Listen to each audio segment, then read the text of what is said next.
Good afternoon, everybody.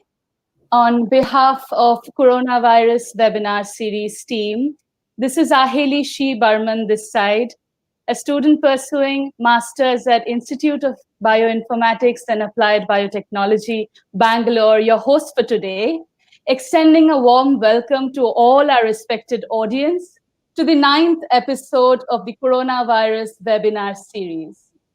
In our venture for all these months, we have tried to cover various aspects of the pandemic and discuss it with people who are experts in this field. We have tried to spread awareness and cater to people coming from various walks of life, especially the ones who are coming from a non-scientific background. The year of a pandemic of such might witnessed a surge of data related to COVID-19 worldwide. Scientists explored the existing repositories to come up with evidences in favor of potential drug molecules where we actually never had a potential, like a profound drug. This called for a systematic procedure and a management system to tackle such terabytes of data for its ultimate usage. Today, we have with us a pioneer in this field to enlighten us with her words. We cordially welcome Dr. Anshu Bhardwaj, Senior Scientist at CSIR MTech Chandigarh. Before we start, a few words of introduction for our esteemed speaker for today. Dr. Anshu Bhardwaj obtained her PhD in Life Sciences from the Center of Cellular and Molecular Biology, Hyderabad in 2008, with her thesis emphasizing on various aspects of single nucleotide polymorphism in disease association studies to identify potential biomarkers.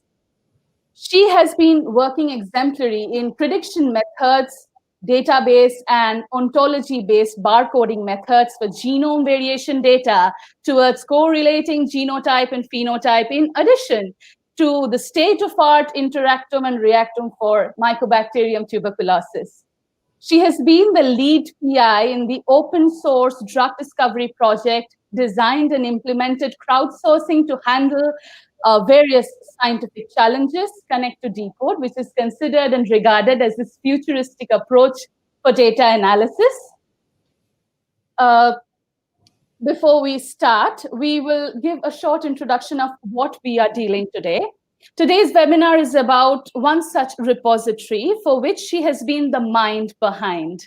SARS-CoV-2 Inhibitors Open Repository, or SAVIOR as it is abbreviated, comprehends diversity and physicochemical properties of inhibitory molecules against the virus, projecting them into a chemical space. Aided by over 3,000 research papers, the repository is booming with information about inhibitory compounds, flaunting vast details on undergoing clinical trials, reported in vivo and in vitro activity, and predictions via in silico methods. With this short introduction, may I humbly request Dr. Bhardwaj to take over the session. Thank you. Thanks a lot, Aheli, for this very nice introduction. And I would really like to thank Kishan and Sucheta for the invite. And I'm really glad that IBAB is doing this. So what I have done for today's presentation is, of course, there will be scientific details that are understandable to a more focused community of people developing drugs. But I'll have tried to make it simple enough for other researchers in the community and students to understand what's happening and what is the impact of this. So if we can actually start by sharing my slides. Great. Sure, ma'am. So, okay, let's start. So as you know, that the title of today's talk is SARS-CoV-2 Inhibitor Open Repository. And what we will do today is to learn what is the need of developing such a repository and where we have arrived so far and what is the plan for the future. In addition, I'll also touch upon the other initiatives going on globally on identifying SARS-CoV-2 inhibitors and where they stand today. So that is the overall scope of our today's discussion. So as you know, not just SARS-CoV-2 but any other infection or any other disease requires several integrative approaches to address it. We need to understand the epidemiology of the disease, basically the transmission, how the disease gets transmitted, in order to identify pockets high by where we can actually launch strategies to curb the spread of infection. Then, of course, we need vaccines so that people are actually pre-protected and they don't get infected at all. Then there are diagnostic methods, because if we know that somebody has infection, they can either be quarantined or they can be isolated from the larger population. And these are all the strategies basically to understand and prevent infections. One of the things that we do when you are already infected is to give drugs. So today's focus of the presentation is not the other components, but we will be focusing primarily on drug discovery, because I'm sure the other previous speakers in the same series have talked at length about other aspects of SARS-CoV-2 with respect to diagnostic, vaccines, and epidemiology. Now, when you talk of drug discovery, assuming that not everybody is conversant with the field, I would like to introduce two terms, and these are very important for understanding this presentation or any presentation on drug discovery, is what do you mean by a drug target and what do you mean by a drug? So a drug target is a molecule in an organism, in this case SARS-CoV-2. It's usually a protein which is intrinsically associated with a particular disease process. Now, we all have in news and in several papers have heard about several proteins of SARS-CoV-2, like say, for example, it's spike protein.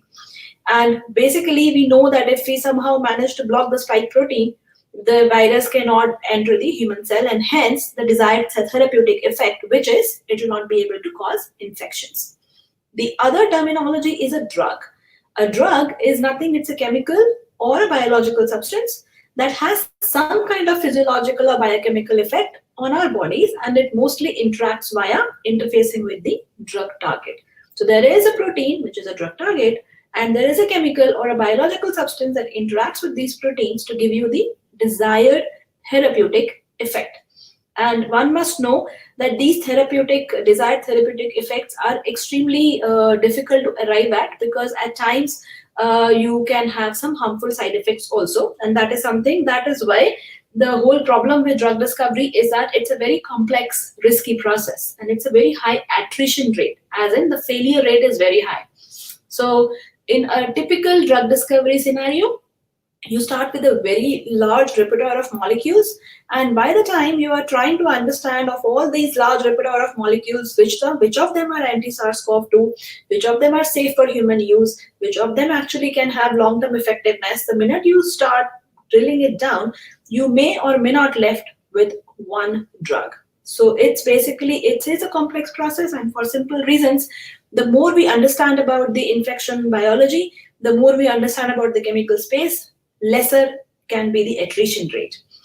The other alternative to new drug discovery is what people do as drug repurposing. And when I say that, what do you mean? Like I've shown an example here of two drugs. Drug 1 is known to treat disease 1. Drug 2 is known to cure disease 2. But if we have information on the similarity of either drug 1 or drug 2, or target 1 or target 2 via which these drugs are acting, then we can repurpose drug 2 to cure disease 1 and vice versa. So the point is, drug 1 was never developed to treat disease 2, but now it can be repurposed for that job. And there are, when you say similarities in drug or similarities in target, there are several ways of doing it. And I'm not going into details of all those methods. We have reviewed all the methods last year in this book chapter.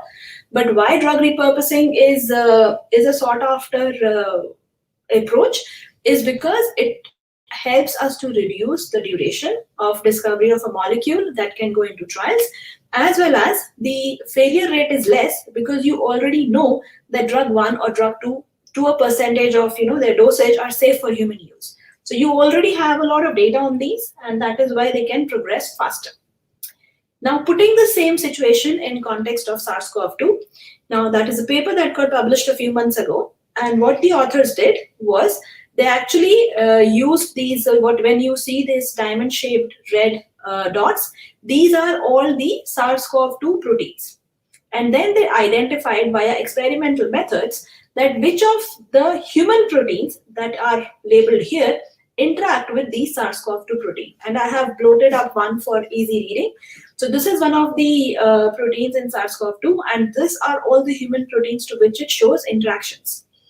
The ones which are marked orange here are the known drug targets in host. So now you know what a drug target is, which means that these particular proteins are being targeted for some other therapeutic use in the human host. Now, which means that there will be drugs available against these targets. Now, these approved drugs, can we use them as potential antivirals? Because we now know that this target interacts with the SARS-CoV-2 protein for a potential therapeutic effect on the COVID-19 infection. Now, has anything been done so far in this field? Yes, it has been done, and I would recommend all of you to go and take a look at this review that came a month ago. It is basically a review on artificial intelligence and COVID-19 drug repurposing method. It's a very well written piece of work. And what it shows here is that drugs like toremifene, which is basically an approved breast cancer agent, actually has been shown by network medicine approaches as an in silico approaches to interact with the spike2 protein and stop its binding with ACE2. It also can function by interacting with NSP14, but this is a breast cancer drug. So this is a classical case of drug repurposing. In vitro data shows that it works very well in case of SARS-CoV-2 infections. Then you have other drug repurposing candidates, like say, for example, your mefuperib or melatonin, and some of these are known to be antivirals before, but not anti-SARS-CoV-2. So the point here is a lot of data is out there that allows us to do artificial intelligence approaches to shortlist a set of these molecules that can then be tried in clinic, or first like in vitro and then in clinic, to identify their impact on the emerging infections like these ones. Now, in addition to being only killing the virus, there are other properties of an ideal drug. It needs to be specific, it needs to be efficacious, and more importantly, non-toxic. The concentration of a drug that is given for, say, for example, cancer patients may not be this exact same dose that you require to treat a COVID-19 patient, which means that one has to try and generate and understand the therapeutic window, as you can see here. So it should have plasma concentrations at good enough level to show efficacy, but not so high that it starts to show adverse effects. That means toxicity. So practically means that, and then the point is, as we know that the SARS-CoV-2 virus has the capacity to go and infect multiple tissue types, it means the drug that we are giving should have good absorption across all tissue types. It should be distributed well. It should be not staying in the system for a very long time. It should be metabolized and excreted. And balancing all these properties is never easy, and that is why drug discovery is, or even a drug repurposing candidate, developing those things are not easy, but still we are doing it. What is critical here is, and what defines these properties is the structure of the drug molecule. This is a very simple example. So this is a particular drug that has anti-diabetic properties, but this molecule that has the capacity to treat diabetes also has bone marrow toxicity. But a small amino, like a small functional group change here, actually eliminates the toxicity of this drug and makes it safe for human use. So the point is, the take-home message is that the most critical information of a drug candidate is the structure of the compound. And once you know the structure and you know the activity, one can draw conclusions on the structure activity relationship that allows us to develop any drug further for its intended use. I'll give you an example of what, see, this is a rational drug design, and why this came into picture. It's a very classical case of toxicity example, which is thalidomide. I'm sure most of you have heard of it. So this was a drug that was developed very early on in 1950s and was distributed across 50 countries. This drug was primarily given to pregnant women to avoid morning sickness. But the problem is that when this drug was given to these pregnant women, it was working very fine. The problem started to happen when the kids which are born to these mothers presented with phocomelia. which is basically a disorder in which the limbs of these kids are either not there or they are like not developed properly. Now, this is an issue where you actually have not tested for toxicity over long term, and you can actually see the impact of the toxicity in the next generation. So that is why it is very critical that before we take up any drug for human use, it needs to be tested for its safety in not just in short term, but also in long term. And coming to that, it actually conveys the message that holistic understanding is important. Like, I don't know how many of you know about the story, but these are 6 blind men who are left around an elephant, and each one of them is asked what is that they sense. So as you can see, one of the men is sensing the tail to be a rope. The other one is sensing the ear of an elephant to be a fan, but none of them is telling it's an elephant. So the problem is, the way we are looking at data currently is something like this. We are all assuming that we understand what we see, but the elephant is still out of picture. We don't really understand the elephant. And translating the same concept to analysis of data, if only we can create the elephant out of this data, we'll be able to know how it functions. So the point is, when I say elephant, what do I mean by that? Do we really know that protein A is an actual drug target?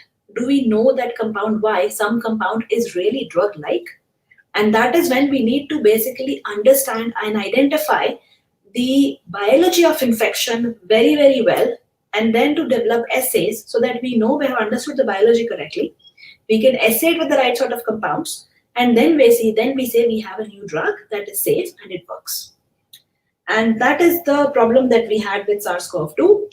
A simple Pubmed search. Now, Pubmed is a repository of all the articles at NCBI. You go and type COVID-19 and do a Pubmed search, and you will see since the initiation of the pandemic, the literature is being flooded with publications. A lot of these papers claim to have identified SARS-CoV-2 inhibitors, a lot of them. Problem is, we don't know whether these different papers are referring to different inhibitors or what is the overlap. So we don't understand that.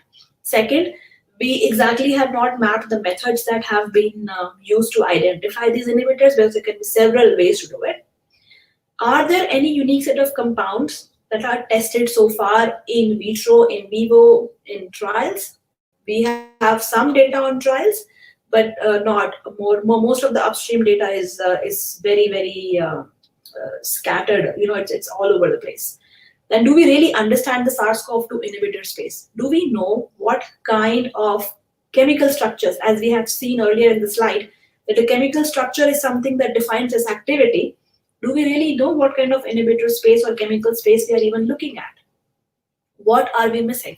So the point is, then do we know what are these molecules drug-like, and where and what we should focus on? So the problem is, the first problem is, we don't know the state of the art information to make conscious decisions on where do we start developing a new drug for SARS-CoV-2.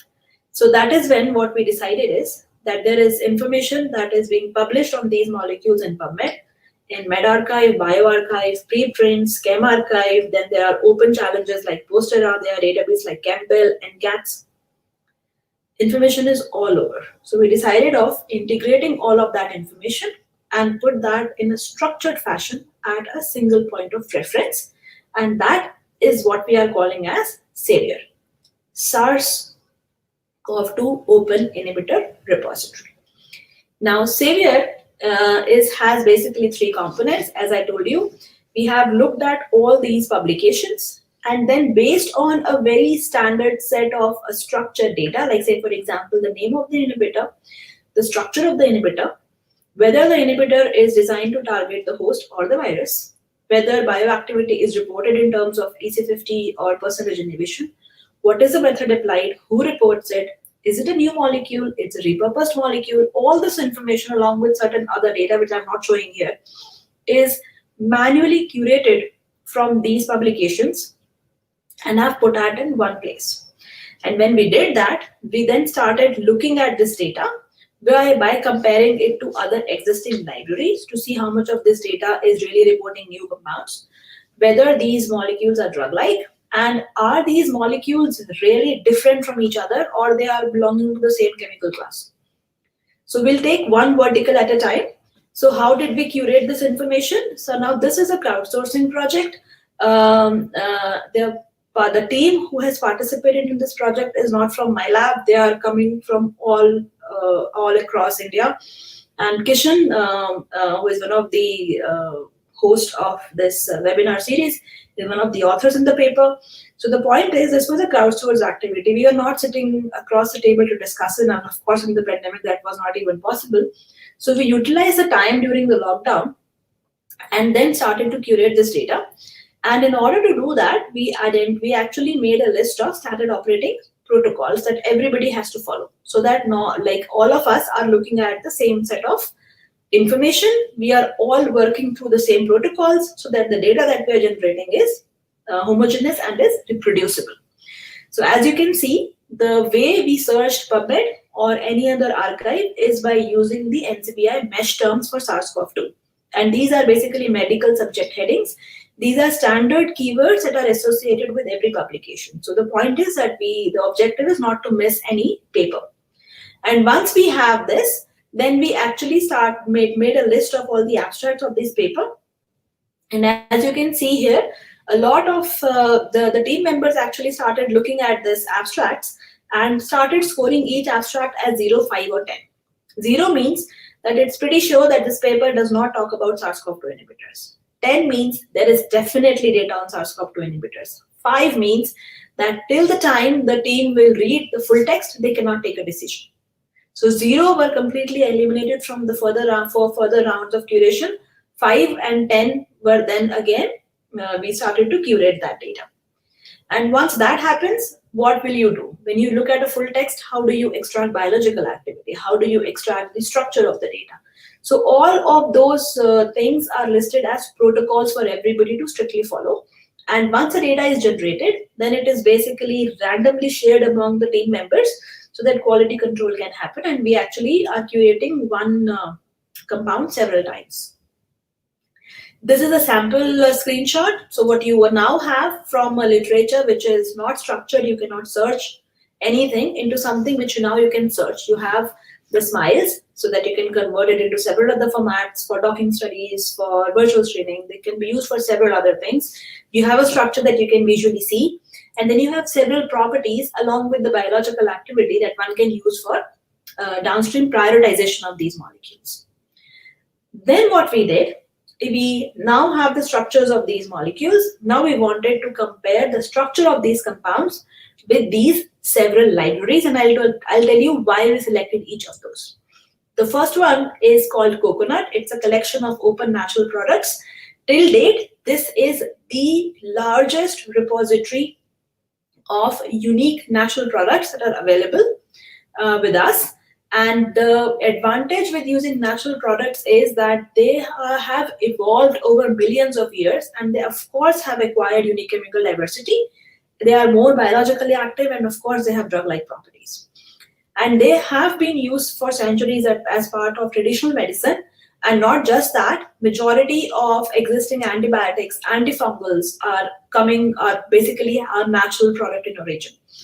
And more than 50% of newly developed drugs are based on natural products. So it made sense that once we have curated this set of compounds that are being proposed to be SARS-CoV-2 inhibitors with this collection of natural products, to see how many of them really match, and then that it helps you to prioritize molecules that are more drug-like and safe. The second library we used was Prestwick. Prestwick is a library of 1500 odd molecules that are off patent, which means that that they are safe for human use. You know what indication they are used for. So primarily this is a classical drug repurposing situation. So we now know whether the drugs that are being present in Prestwick library, can they be repurposed for SARS-CoV-2, and who has tried doing that by what method? So we have that information in Savior. The third library that we have compared the Savior compounds was Pathogen Box.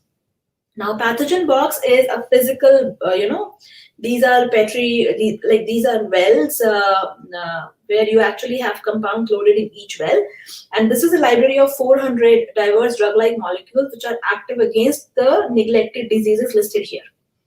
It's not just their activity, you also know the pharmacokinetic profiles of these drugs.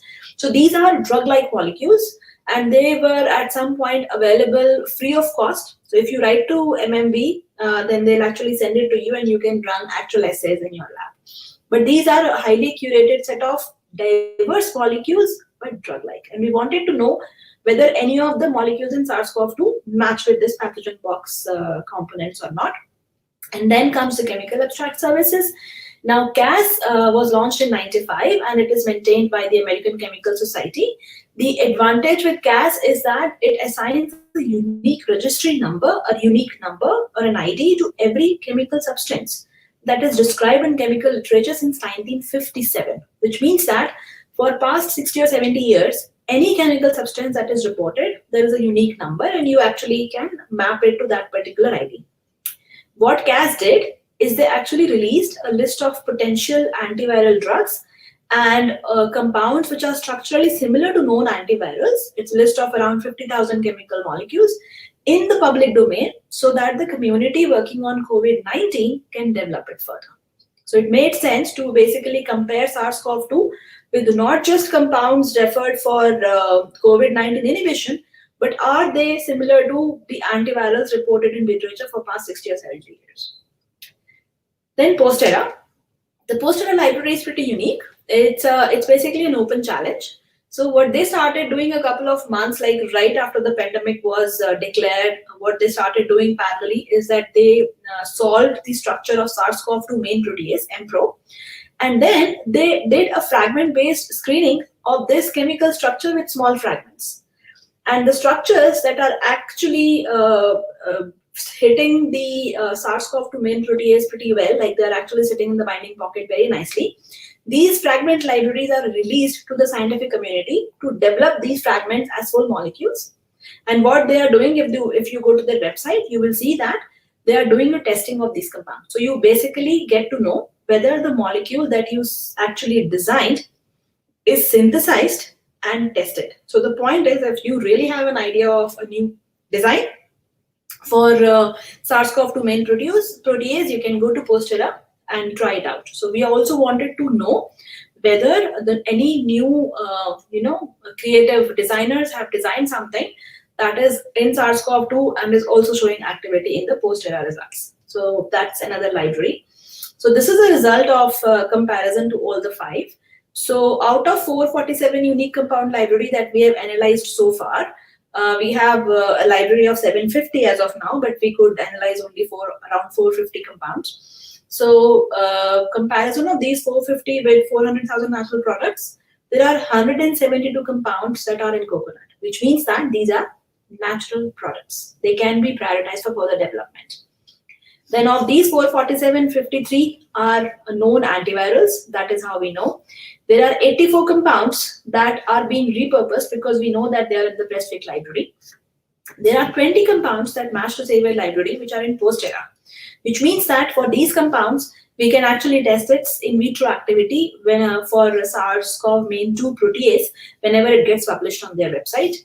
And Pathogen Box, it matches to a very small set of compounds, 4, and 2 of these compounds are already in clinical trials. So the point is that by comparing it to these data sets, we now have a pretty decent idea of the chemical space of SARS-CoV-2.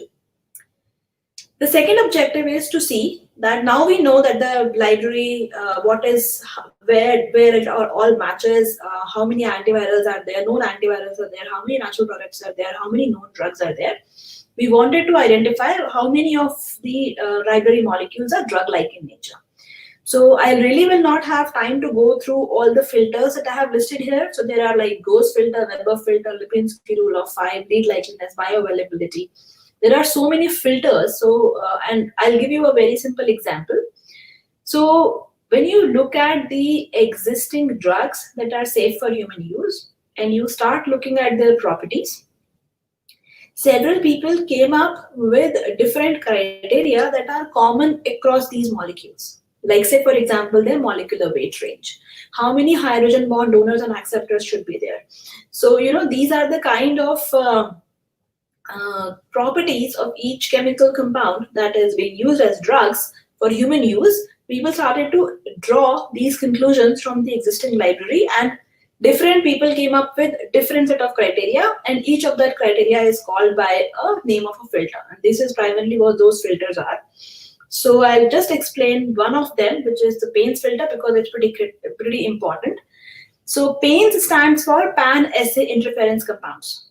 To keep it simple, what generally happens is if you take a molecule and you try and kill MTB with it, it gets killed. You try and kill a helminth, you try and kill a cancer cell, you try and kill SARS-CoV-2. So it kills everything it comes in contact with. So these chemical compounds actually give these are frequent hitters or promiscuous compounds. So they basically target non-specifically. And you don't want these compounds to be developed further because you know that they are not drug-like. For a drug-like molecule, you would like to have a specific interaction. These are non-specific interactions, and these are not good for any drug discovery project. And now, after so many years, we have managed to generate a library of such molecules where we know that these compounds will actually go and hit several biological targets. So very early on, you can eliminate them from your library. And you know that you don't want to work with these molecules. So we applied all these filters to the SARS-CoV-2 library. So as you can see, the top part of the slide shows you about our comparative data coming from the from comparison with 5 different databases. The bottom part shows you that when we apply all these filters and when we apply the Payne's filter, what you get from 450 odd molecules are only 6 compounds that are drug-like, and most of the compounds that you see at the bottom of the page are basically having similarity with the coconut database, which means that they are of natural product origin. So this is basically what we have done so far. And the last point is, are we looking at same set of compounds? Like say, for example, I took a main scaffold, added one functional group and said it is SARS-CoV-2 inhibitor. Somebody added another functional group, SARS-CoV-2 inhibitor. Is it that is what is happening, or people are really working on different structures? So in order to do that, we did diversity analysis. It's pretty simple.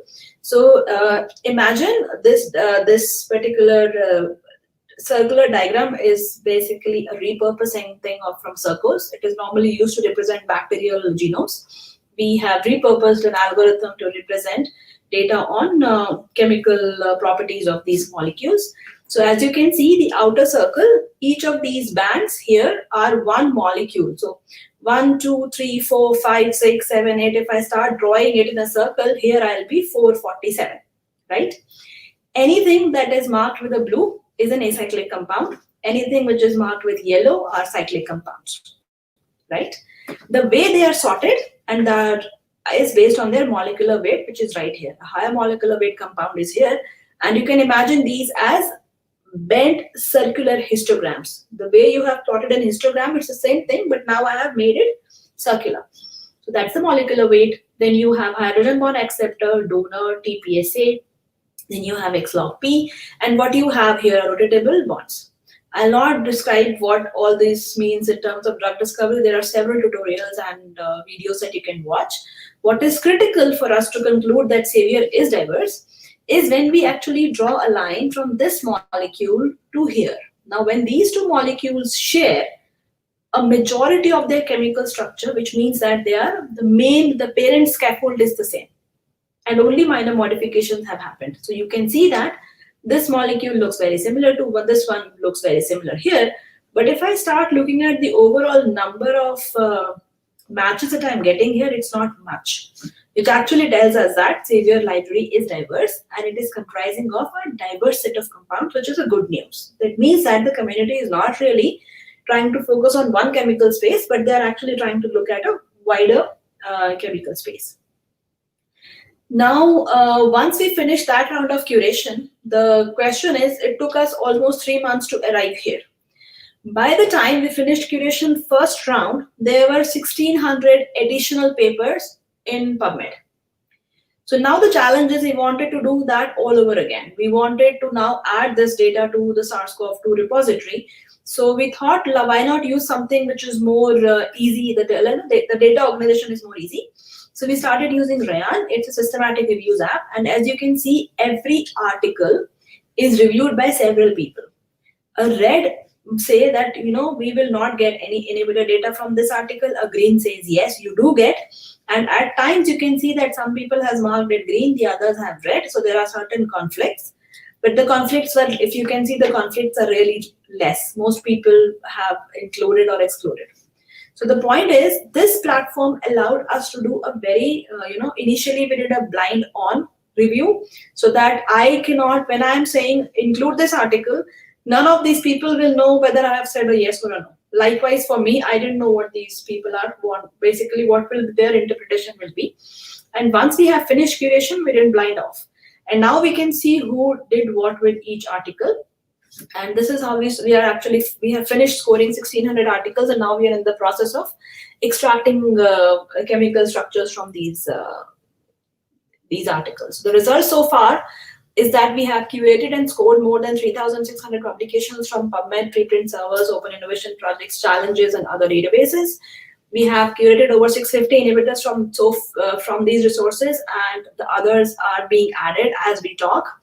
And then, as told you, we have performed diversity analysis on a very large set of these molecules with respect to several other drug-like entities.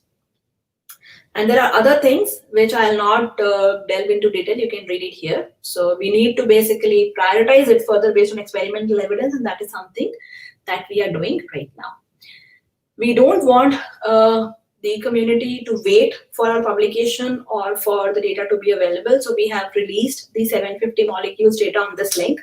If you really want to use it, you can go here. If you want to join the team who is doing the curation, you're more than welcome, because there is a lot of things to be curated again.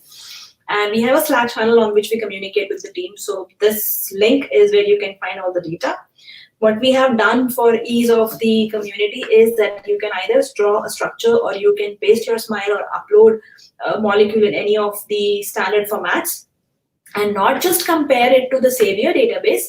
But if you would like to know whether your molecule is similar to Pathogen Box or Prestwick or NCATS, Posterior, CAS, or Coconut, you can actually do it here. And the number of compounds are listed here. So the point is, you can use this platform, or any person who is working on Savior inhibitor can come and draw a molecule saying, I'm working on this compound, and you say submit.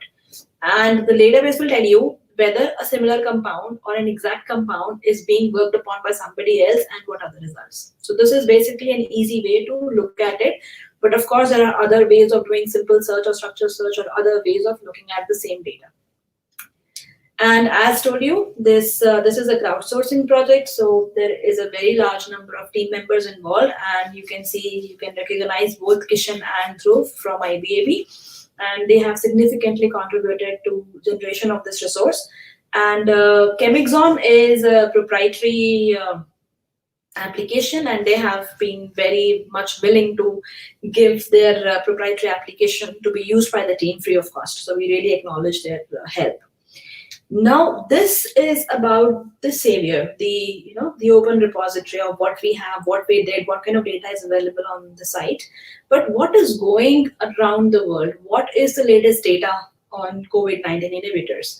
So I would like all of you to take a look at this. This is a very recent result. So WHO, a couple of months ago, with a partnership in various countries, like more than 30 countries, launched something which is called as a Solidarity Therapeutics trial. Okay, and this is amazing because this, you cannot actually can think of a trial sites being identified, prepared, trial conducted, results out in such a short amount of time. Okay, so that way it is an amazing thing with the speed at which the entire world came around COVID-19 to take it from end to end. But what the trial tells you is this. See, I'll read it for you because it's very, very important.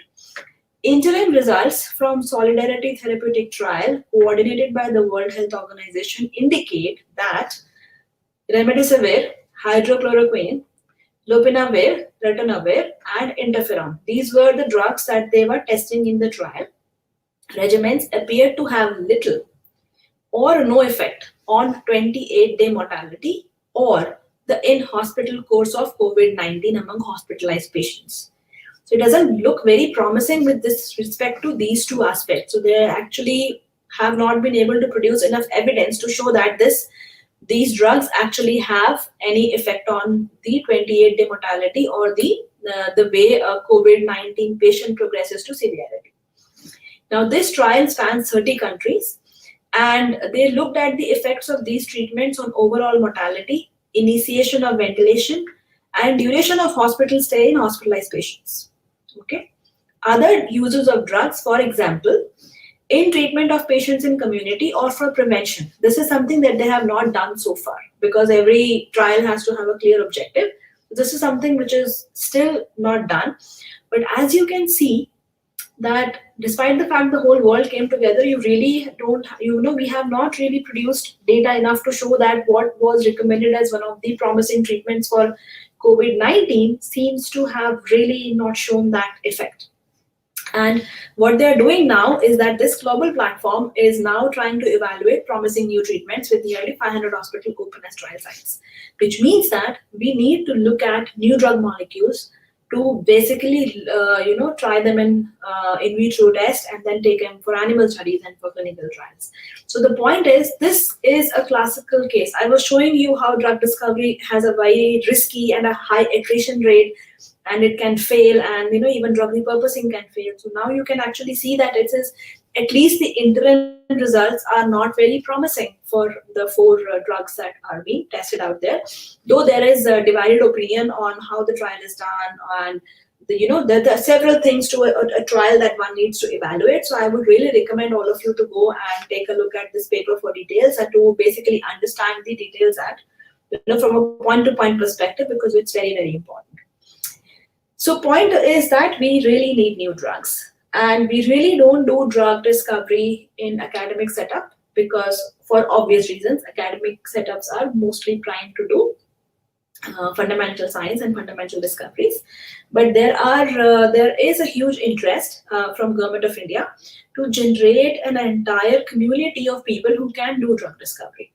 And that is when this Drug Discovery Hackathon 2020 was launched by Government of India in collaboration. So it's a multi-ministry collaboration between the Principal Scientific Advisor to Government of India, then MHRD, then AICTE, CSIRN, and so basically this is a platform.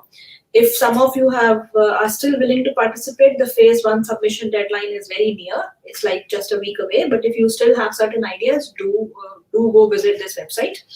And what we have done and as you know that any kind of computational drug discovery project will require exhaustive infrastructure in terms of computational power.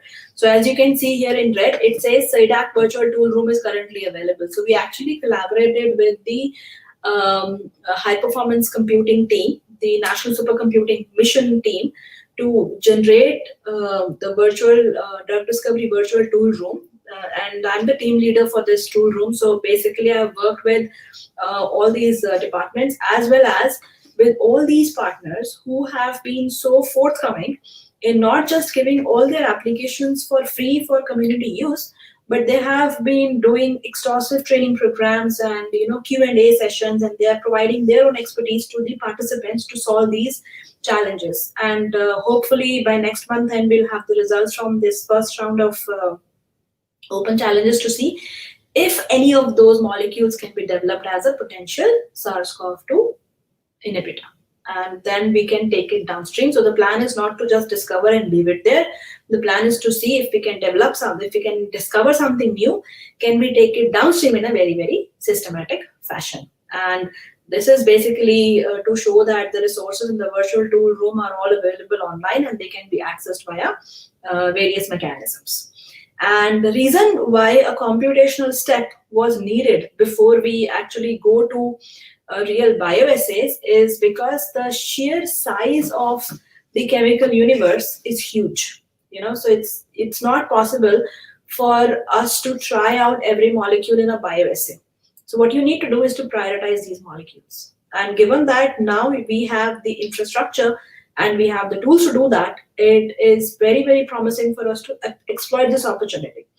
And one other thing that I would like to basically convey is that as many as 90% of promising drug candidates fail before or during human clinical trials, which means that the initial starting point cannot be small. So we really need to start with something which is a very, very large base in a very systematic fashion. So if we apply all the knowledge that we know and we have at hand and work in a collective fashion, we should be able to identify promising candidates that the chances of which failing in human clinical trials can be reduced. It's a dream. Let's see how far we go there.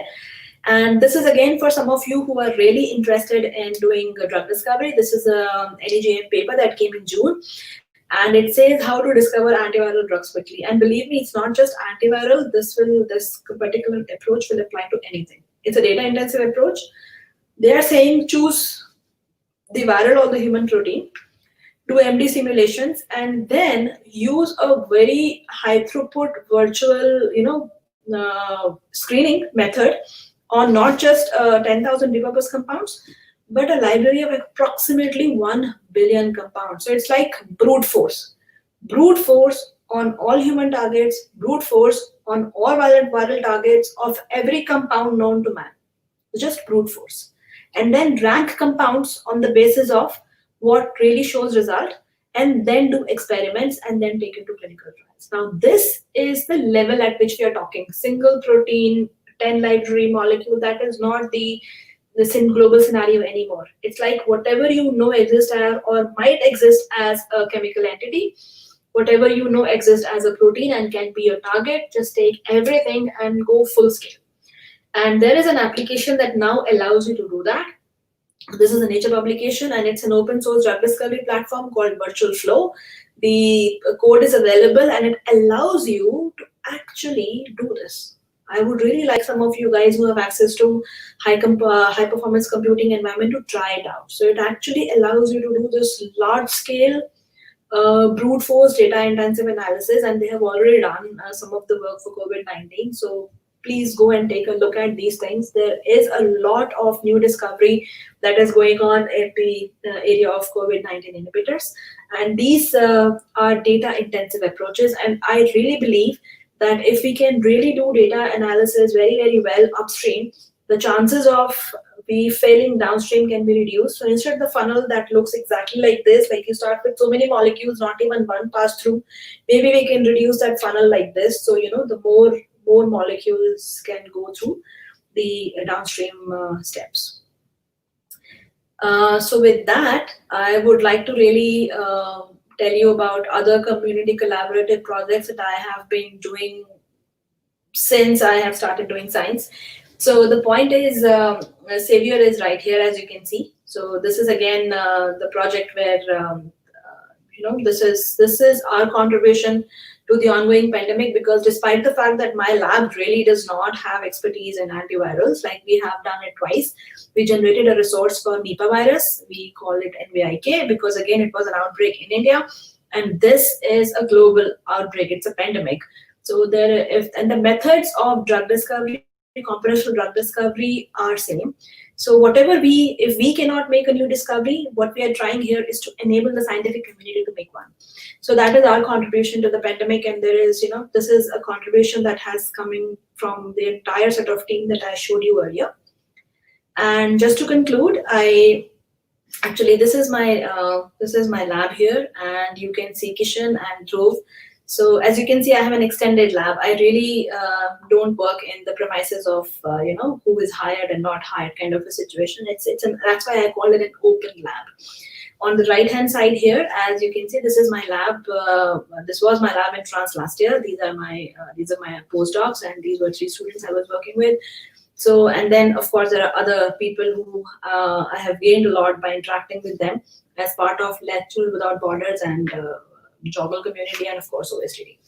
And I'm available on this email ID, Skype and Twitter. So please feel free to bug me as much as you can in order for us to, if you would like to become part of Savior, nothing like it. We'll really look forward to your contribution. But if there are any other things that you would like to discuss, I'll be very open to that.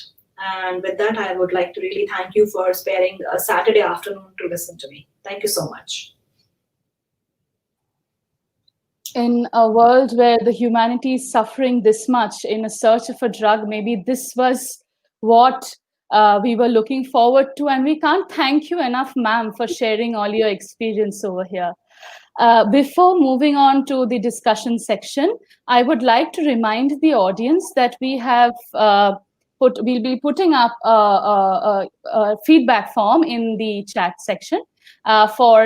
Please share your reviews about our webinar, and we'll try and develop on the streaming experience. Ma'am, with your permission, can we move into the discussion section? There are a few questions that we have been come up with. Okay, so ma'am, as you have shown us that there were drugs which they have been coming up with, and we over-expected, I would say, we over-expected like a proper conclusion couldn't be reached while dealing with these drugs. So the surge in data also pairs up with a tendency to extrapolate, like overestimate the capacity of the data and generate unreliable analytics and inferences. If you could just tell us how this could affect people, and especially when it is released on the public domain. Yeah, you are absolutely right, Haley, that it's not just the pandemic, it's the infodemic, as the team, as the word is being used in Twitter, that there is a very large set of data. So it's like, how do you segregate signal from noise? Because everything is now thrown in the public domain. And the other good or bad thing is that every publisher tries to make their SARS-CoV-2 papers or COVID-19 papers freely available, which means that they can be read and used. It's a very good initiative. There is no doubt on that, the resources should be made available. And of course, the initial plight of the whole pandemic made a lot of these papers to go through either a non-peer review process or through no peer review process at all.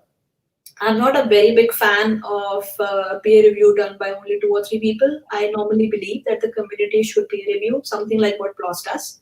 The paper, even after it is published, is still open to review. So that is that should be the model, because I don't think that the data that is generated by like 20 people can be cross-checked by just 2 reviewers. It's not possible. So the reviewer can only endorse the authenticity of the protocols, the authenticity of the team, but not really going point to point saying, okay, I agree that this entry is right and this is an error here. It's not possible.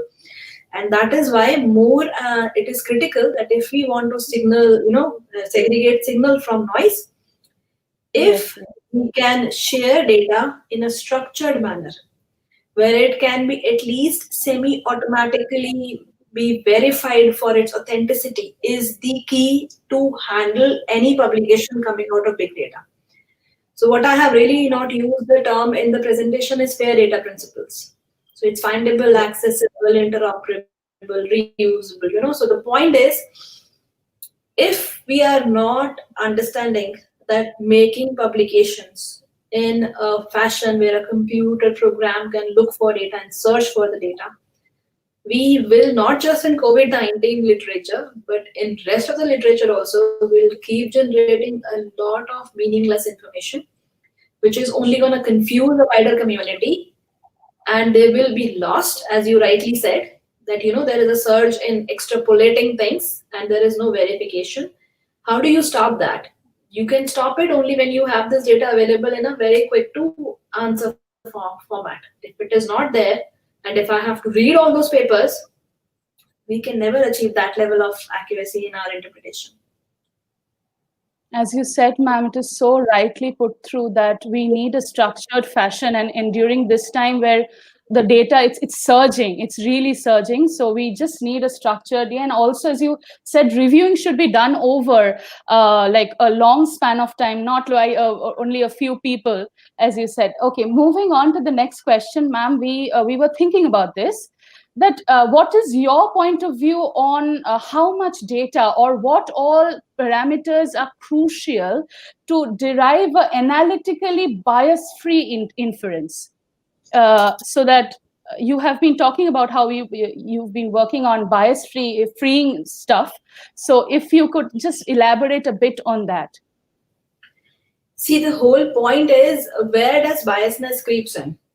Biasness creeps in is if I have an idea that, say, for example, Lipinski rule is something that is going to give me drug-like molecules. Now, there are enough papers to show that that is not the case. So how do you basically not go by biases of what is known? See, because what will happen is, there is a large set of information which is unknown to us so far. So if we keep on applying the known knowledge on this data, we'll not be able to discover anything new. That is where we need to derive hypothesis from the data rather than applying hypothesis on the data. We need to converge both the strategies together in order to make an unbiased interpretation, because hypothesis will be mostly knowledge driven. What you need to do is discovery, which is data driven. Let data guide you in building the hypothesis, and then of course you can test it.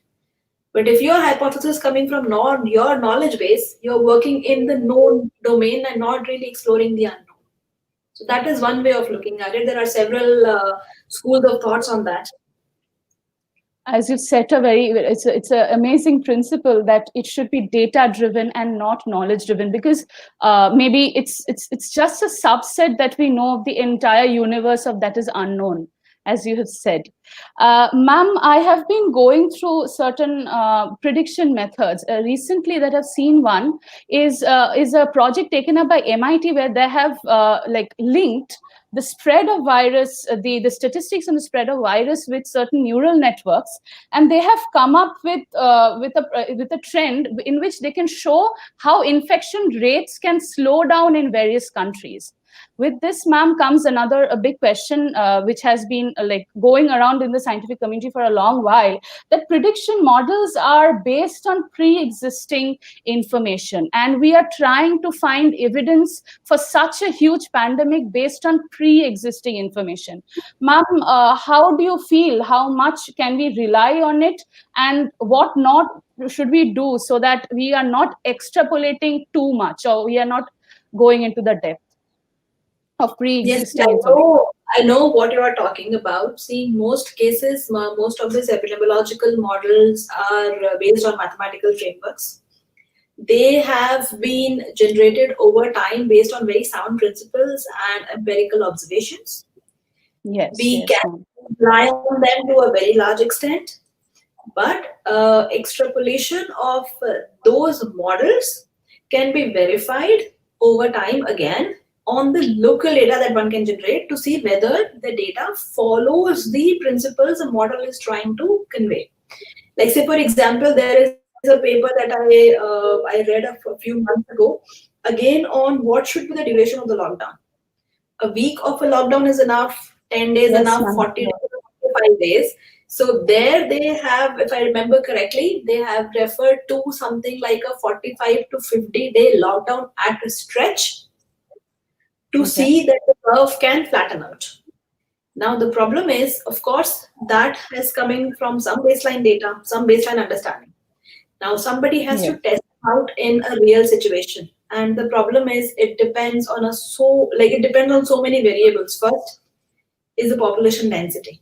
Places where people really are staying in different, sections of the city, you won't see so much infection as opposed to when people are staying very close together. So the point is that these models have to be customized for local needs because not everything has the same geography. Second, what is the understanding of the local community? Then they can be engaged to stop the infection. What are the public healthcare measures in place when somebody is found infected? Like, say, for example, even if it is a very closed community, but if local public healthcare system is very charged up, they identify and they diagnose active cases very aggressively and keep them pulling out of the population, these model predictions will not apply. So the problem is then, when you build these models, these variables have to be put in the mathematical framework so that this data coming from local communities can go in. And then when you develop it, you will get a solution for the local community and not something which is being working in X geography versus Y geography may not match. So I think that is important. So you need to have representations of these variable components in the model itself. Follow the model. The model building is very necessary because that requires a lot of in-depth understanding of the SIR models and how the susceptible versus resistant groups move around in a population. But then if we can start plugging in this information along with it, we can make a more realistic and practical estimates of what should be our a guiding principle of how do we control infections. All right, so we have the solution in front of us, as you said, because it has to be a realistic sampling systematic process. And we, as you said, we can't compare geography 1 with geography 2. Like I have been through a very like a recent article where they've I found it very unreliable because they have been comparing two absolutely different groups coming from two different terrains. And they do not have like from two different countries, it might happen that the population itself governs a lot about the rate of infectivity. And I am comparing something like India and some other country which has a very way less, which is a way less populated country. And as you said, I can't be that charged up to bring out certain cases and ask them to represent the entire scenario. Okay, ma'am, then moving on, we have a particular portion that we wanted to talk about and address. I was going through this particular Lancet has been worrying about this recently, that it has said in one of its articles that we are feeling it's difficult to conduct cross-country analysis, cross-country comparisons, especially given the fact that authoritarian states in Central Asia or maybe some other ways in some other parts of the world have a real reliable process of reporting. So this has a lot to do with the epidemiological analysis. So what do you feel? How important is cross-country communication during such a pandemic and such analysis? See, I think it's what you're saying is a very important point. See, the point is, I'll give you an example which is parallel to this. So antimicrobial resistance, the world identified that it could be a potential pandemic way back in 1999. 20 years ago. Okay, it's a Nature paper on that saying it's a pandemic. So the point is that since then the global community is actually observing in real life that there is increasing resistance to the existing antibiotics, and right now the clinicians are practically sitting on edge to treat certain infections because they're just waiting for this person to come back and say this drug is not working and they have nothing else to prescribe. Okay. And we already have such cases of totally drug-resistant infections coming from all over the world. So this actually made a lot of people worry a lot. So there was this huge meeting where entire the global community came together, and they framed something which is called as the Global Action Plan on Antimicrobial Resistance. So it's a global action plan, and these action plan have different verticals, and each country which was present there adopted those global global plans and adopted to their national needs. One of the criteria was to, as you are saying, how do you share reporting data? So those are standards. I would not say the metadata looks very promising, but at least to some extent, we know what is happening with respect to patterns of drug resistance across the world. The challenges are more ground level. The challenges are we using the same level of accuracy in reporting? Like, in the sense, is everybody doing the same diagnostic test with the same rigor? That is critical. If, like, say, for example, we know right now there are so many kits for SARS-CoV-2, right? For diagnosis, there are different methods already.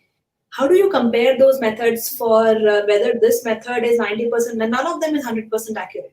Which means they are all cases that some other kit might have identified. So the problem starts more at the level of innovation, and it boils down again to fundamental science. So if the science is strong, if we really know what we are measuring, and if we can measure it to 100% accuracy, we today can, by doing a blood test, can really identify a diabetic patient, right? There is no confusion there. But can we, with that same accuracy and with the same ease of test, can do a COVID-19 infection testing or infection testing of some other infections? If we can do that, a lot of this reporting and standardization of data will automatically get resolved. Right now, the resolution does not happen because it's not something, you cannot interface the results of one test with the other and saying this is the result. So the problem starts at the ground level. This is just one example of how a diagnostic kit variation will not allow you to look at this data in a holistic fashion. There are several other parameters. So this is one example that we need to do very high quality fundamental science to come up with methods with very high accuracy, and then you will see the upstream processes will streamline to a very large extent. So, ma'am, do you feel that there is it's a need of the hour that there should be one set universal rule applying to each and every country, so that it is applicable to even a third world country, or maybe it is applicable to anybody who has got a huge funding for this. So unless how detrimental can be how detrimental this epidemiological analysis can be with such variations in the parameter set itself, as you said, no universal. See, the point really is we need a global framework which is modular and is customizable to local needs. Because problem is that even if you look at the AMR profile in US and the standards that they follow to report something as resistant or susceptible versus what is followed in India, you will not really get a comparative set. So the overall framework has to be there, the metadata has to be fixed, but the absolute values of defining something, I think that has to be generated in a very, very localized fashion. Because the manifestation of disease or the epidemiology changes with temperature. Like what happens in the tropical region may not happen at the poles. It may not happen at countries which are actually facing a different temperature trend altogether. Is there a local plant? Is there a local animal? Is there something else that we are doing in a very seasonal fashion which is contributing to the epidemic? We really don't know those details. So the point is, having one global framework will not be able to suffice and look at all these. In the sense, the framework has to be global, but the properties in each of these framework needs to be locally customized. All right. As you said, each country needs to follow that particular preset parameters, but go for tailor-made, local-made things which suits the country itself. Okay, ma'am. Moving on, we have another important thing, not only in the basis of the governments itself. Ma'am, do you think it is important that each research group shares its own data, as you have mentioned in your slide as well? How important is it that sharing information of scientific data amongst research teams themselves and cross-country coordination is important? Like maybe somebody sitting in New Delhi right now, a research team needs to share its data immediately, whatever it comes to, and it goes through a database and reaches somebody sitting in some other different land and working on the same compound. If you could just want to elaborate on that. See, when it comes to situations like this, the countries are doing that at a very, very fundamental scale. Okay, there are several WHO and several other agencies that are providing guidelines to do that. Like say, for example, in India, all the SARS-CoV-2 testing data is being very systematically curated by ICMR through a portal. So it's not that we are sending emails or anything like that. There is an online portal, and the data is very well coordinated at a country level and at an international level. For a long-term scientific investment, because data is the key to taking any of the evidence-based decisions, what the journals have started doing right now is, as an associate to the main journal, they actually have a satellite journal which is only to give you citation for the data itself. So that journal publishes only data, nothing else, because the point is that data is critical. And in order to publish that data, your data has to be structured in a specific manner. manner so that it becomes usable by a wider community.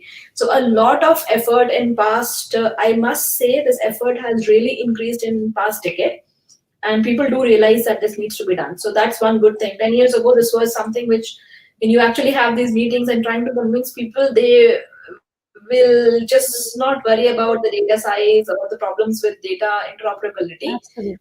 Fortunately, right now, that is not the problem. People do understand it's an issue, and everybody is trying to work around solutions towards that. So that is something which is really promising. So as you said, this is like really promising to look at, because sitting here, maybe not everybody is exposed to such a fashion that is already put up to generate and curate and a systematic flow of data that is always required, and sharing information. And then I would like to go into the next vertical that we wanted to discuss. Ma'am, if you could just give us an insight and an overview, what are the exact about the initiatives taken by the government itself, and also in the private sector initiatives. So, and they have been using them to predict trends. How fruitful do you think these initiatives have been on our country level? See, I think we are doing a pretty good job. I don't know if you have seen the predictions that were made by Dr. Pritesh Sethi's lab in IIIT Delhi. He is a medical doctor himself, and then he has immense expertise in data analysis. So I think people who are trained in that fashion, in the sense these are medical doctors and do data analysis at that level, are to be believed, because for a simple reason, their training on a clinical field allows them to look at the problem from a very different perspective as opposed to a researcher. Ground root level, yes, absolutely. And even if, and that their training is like that, and once they are recommending a data analysis, doing data analysis and recommending certain trends, I personally will believe that data, because it is coming from somebody who really understands and not really giving only theoretical estimates of what might be going wrong or right. So I think it's important that the people who are recommending these models, how much do they understand the mathematical principle as well as the disease biology or the epidemiology? It's the key. The government of India is doing a lot of things, like at CSIR level, past 9 months, CSIR has invested in all spectrum of COVID-19 research, whether it is to perform testing, to do basically develop new models, or to develop new test kits, or to do sequencing, or to basically look at generation of masks or ventilators, or for sterilization, or supply chain of many things. So at several levels, all across CSIR, you will see that they have really contributed significantly, and other government departments like the Ministry of Health, or if it is ICMR, everybody is trying to contribute in whatever field they actually excel in. So I think this is something which is unprecedented. It has got together everybody, because it impacts all of us to really solve it. So yeah, and I think more details on what companies are doing are mostly in the area of vaccines. So they are trying to, in India, a large number of companies are basically trying to make vaccine vials of the potential candidates, so that once, if it is found to be safe and effective, making a 1 billion vial is no joke. So we cannot do that in a few weeks. It'll take over months to only manufacture it, and then a few months to only distribute it, and then probably a few months only to get it to the final person in India. So it's going to be a huge exercise, and they are trying to make us, more prepared for that kind of a time period. So I think the industry is doing their job by keeping a couple of million vials ready for vaccine distribution. So that is, these are, everybody is trying to do their bit to see how quickly all of us can move out of the pandemic and get back to our normal lives. With this, ma'am, you have included a very important point, and we would like to remind ourselves that it's not only about not only inventing one vaccine molecule. It's about all the procedures and the marketing and all of that initiatives that need to be taken up with people from various levels to reach out to the last person in the country. So it's not really one person. Once I get the vaccine, I'll be free and I'll be good. The virus will be gone over and we'll be conquering over the virus. It's not that way. And thank you, ma'am, for this. Moving on to another aspect we wanted to focus on, ma'am. Open because this one Savior is an open source repository. I would like you to inform us or maybe enlighten us about what could be the problems in with respect to keeping them updated with recent information, since, as you said, manual curation, you have included this point, and what are the key points that you want to tell us who will focus on making an open source repository in the later in some future? What overview, what key points you want us to keep in mind before we start working? Yeah, you have raised a very, very critical point. Maintaining these repositories is very hard because you have generated this team online and they came together and they did this. Now, how do you do next level of curation? So when I did the next level of curation, if you see, none of the previous team members are there and I have like 6 new people. So the problem is every time you need to train, everybody has to be on board. Everybody should have the same understanding of the project. And these things are very difficult to achieve because everybody has a different educational background. Some of them are undergrad students. Some of these are faculty members. Some of them are PhD students, postdocs. So it's a heterogeneous mix of people. So what I have started doing recently is I'm starting to basically generate natural language processing based algorithms. So there are a large number of algorithms that are already available. Now, since we have manually curated data with us, we know that if a human being is going to read the paper, this is the data it's going to generate. Now, can I train a machine to read the paper so that it generates the same data? And if I get reasonable accuracy, then instead of doing curation from scratch on for everything, we can at least eliminate a few initial steps and do data quality check in the end, saying that, okay, these are 3 or 4% errors and the errors are here, and we can keep on improving the algorithm based on, specific learning. Like right now, we are developing an NLP only to identify inhibitors in the paper. We're not really looking at training it on reading anything else. So can we do that? So far we have a couple of models. They seem to be working fine, but we now want to try it on the entire Pubmed repository to see if they really work. So now, yeah, another 2 to 3 weeks, we will have those results. And that that particular model will be placed as part of the Savior library. And it will keep on searching Pubmed. Every time a new paper will come, it will try and classify that and put that into the data, but it will not integrate that into the database. There will be an intermediate space which says that these are the potential candidates. And if once somebody says, okay, this looks all right, include, then it goes into the database.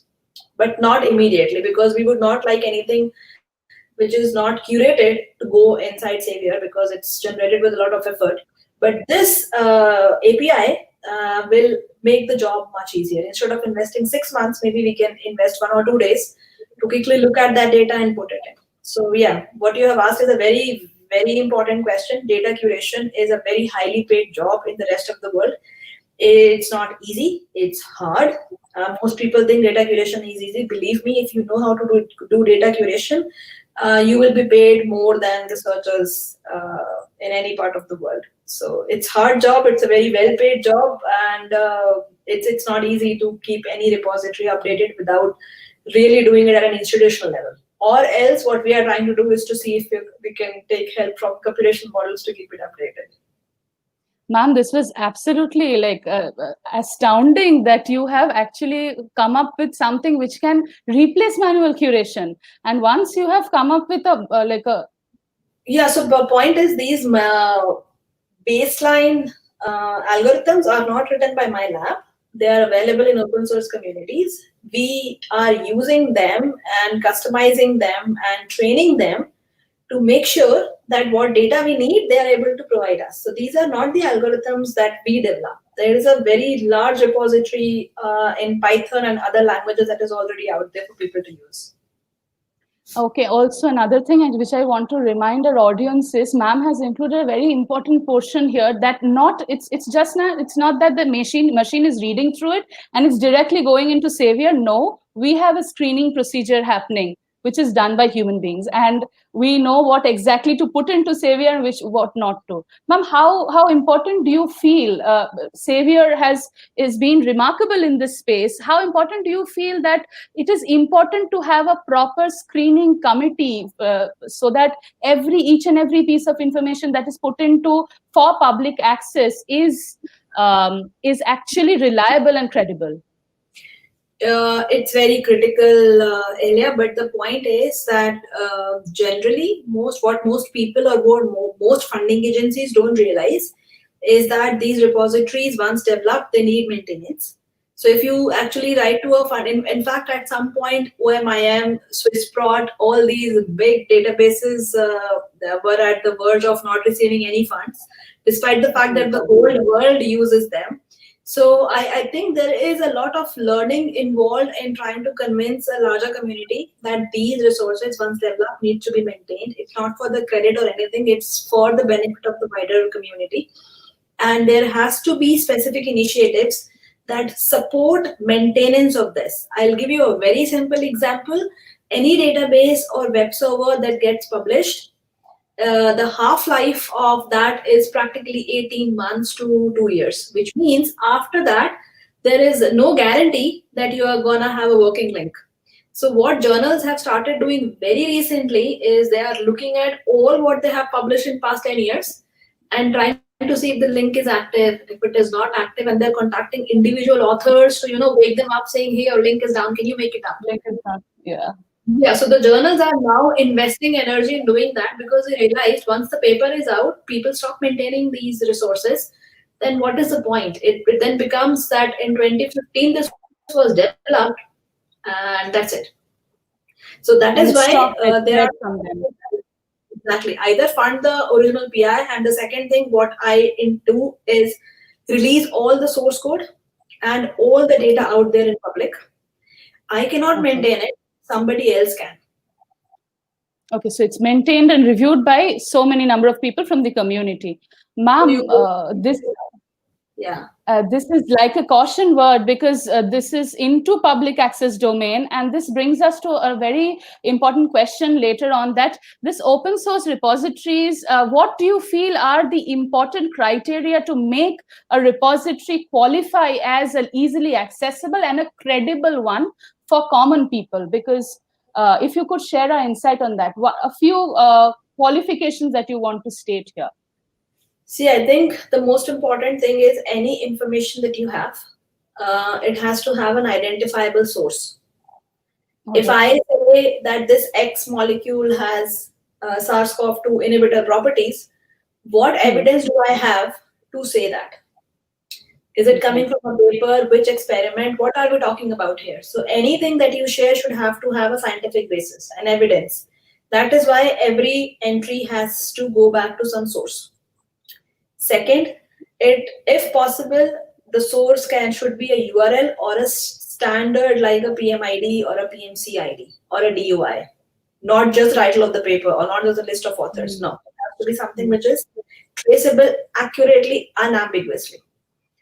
Third thing, whatever data I'm giving, it's my responsibility as an open repository to provide it in a way that every other person can just plug in that data and use it. Say, for example, if I give you SARS-CoV-2 repository in a PDF file, you cannot do anything with it.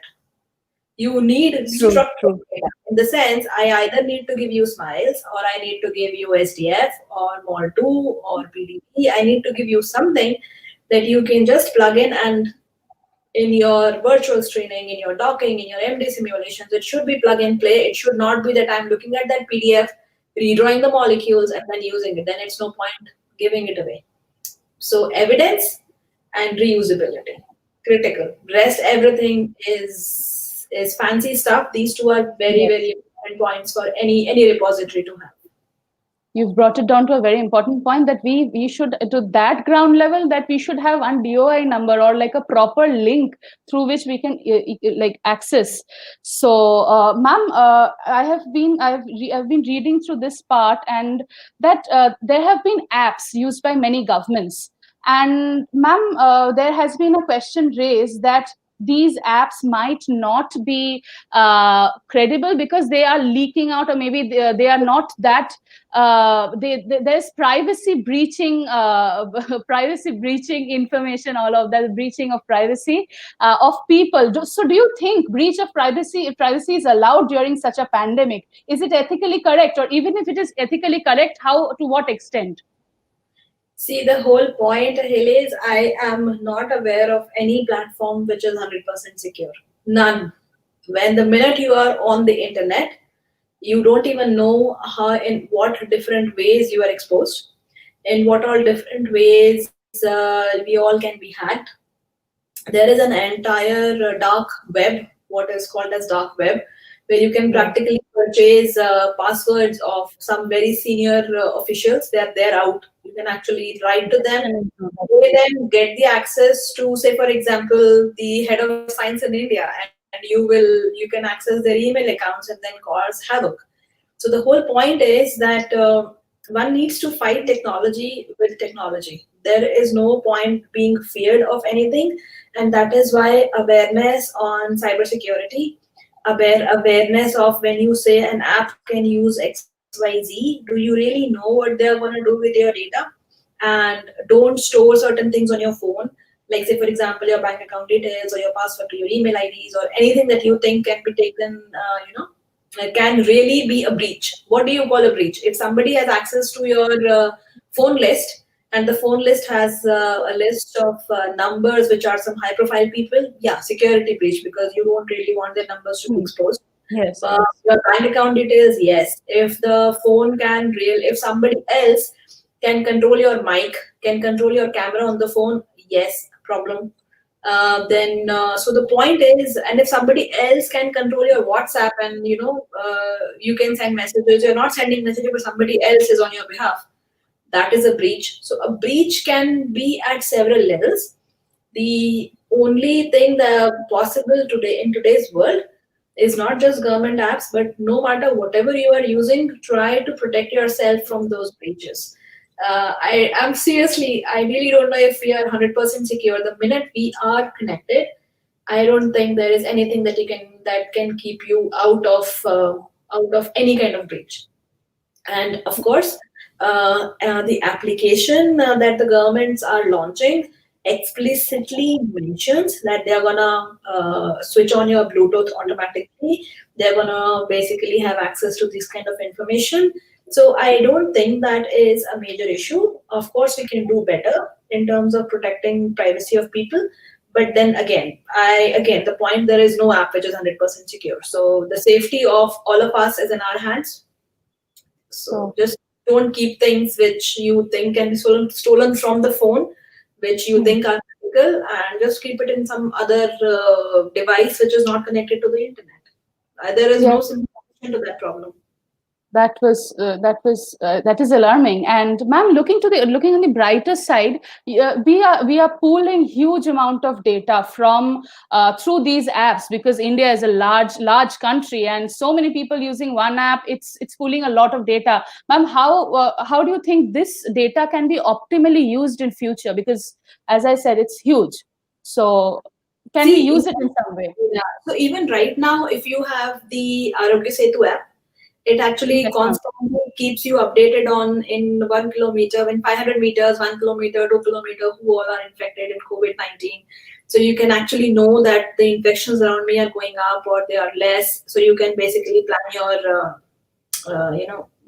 lab visits, or if you want to go out for work, how much precaution you need to take.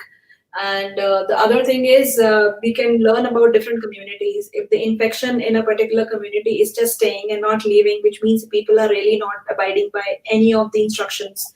If there are communities where the infection is practically not there, then you know that either this community is protected, or they are following all the guidelines that are being provided of basically covering their mouth properly, washing their hands, not sitting in a closed room, All the maintaining norms. distancing, they're doing it. So these data sets allow us to look at different clusters and from a more, bird's eye view perspective to identify where interventions are badly needed. So if I know looking at that cluster data that this particular state, this region is all red, then I will not invest an equal amount of energy across the country, but I look at those red spots and go and invest a lot of energy in trying to control infections there, because the infection can really spread out from those communities to, again, the other nearby areas. So you can Basically the actually hotspots. interventions in different geographies if you have that data at a country level. Okay, so this is about the hotspots which can lead to like a havoc while spreading. Ma'am, we'll be taking up questions from the YouTube live chat from our audience. Ma'am, we've been asked that can potential molecules predicted using machine learning really make an impact if generated in vivo? So this is question from Monosky Chakrabarti, right? Yes, ma'am. So they say there is a boost in AI and ML generated small molecule fragment derivatives of many known antiviral compounds that are predicted to show anti-CoV activity, but can those molecules be made in vivo? So the point is you don't make, so when you say in vivo, you are mostly talking of animal studies or in cell studies, okay?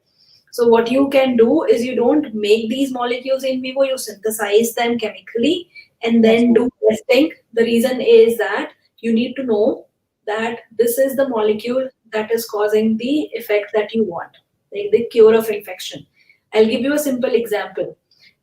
Plant extracts sometimes can cure infection, but plant extracts will have 1 or 2 or 10 or 20 ingredients. You really don't know which ingredient was the one which actually, or which combination of ingredients are the one which actually leads to cure of infection. The problem then happens with reproducibility.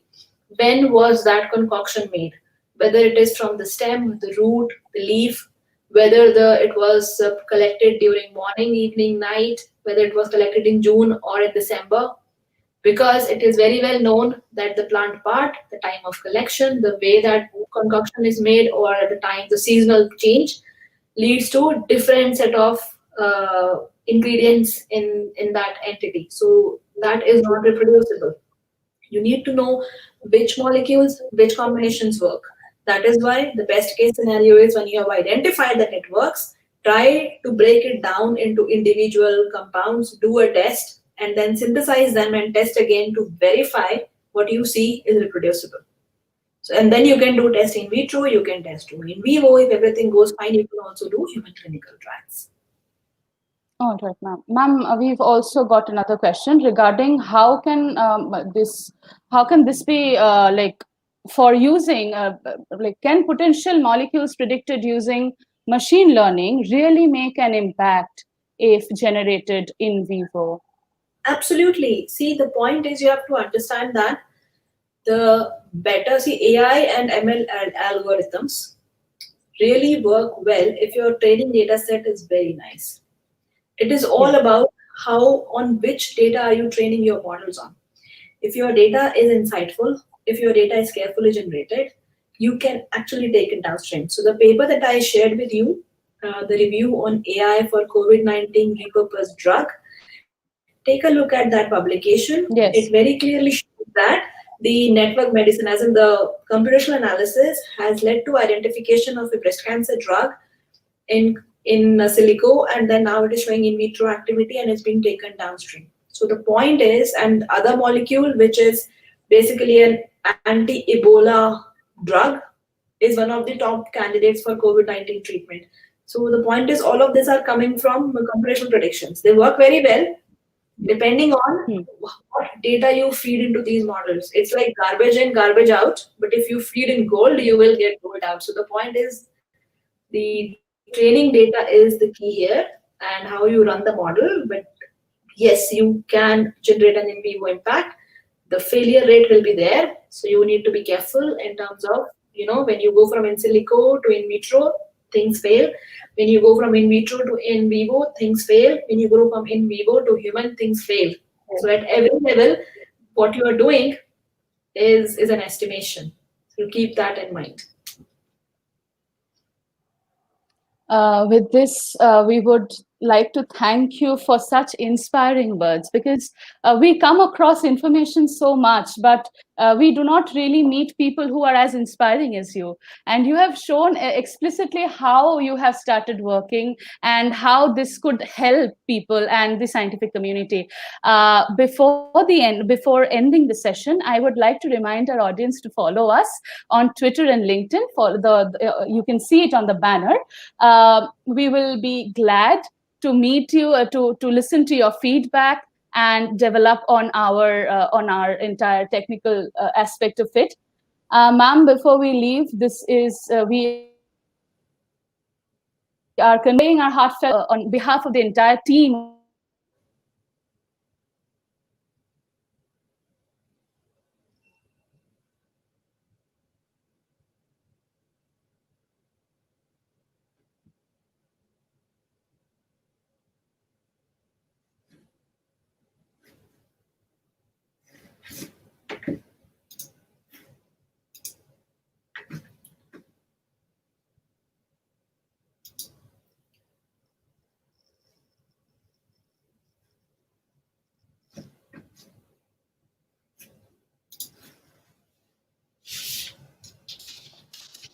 So thank you, ma'am, and our beloved audience. So we will be back with our another webinar. Thank you. Thank you all. Thank you so much, guys.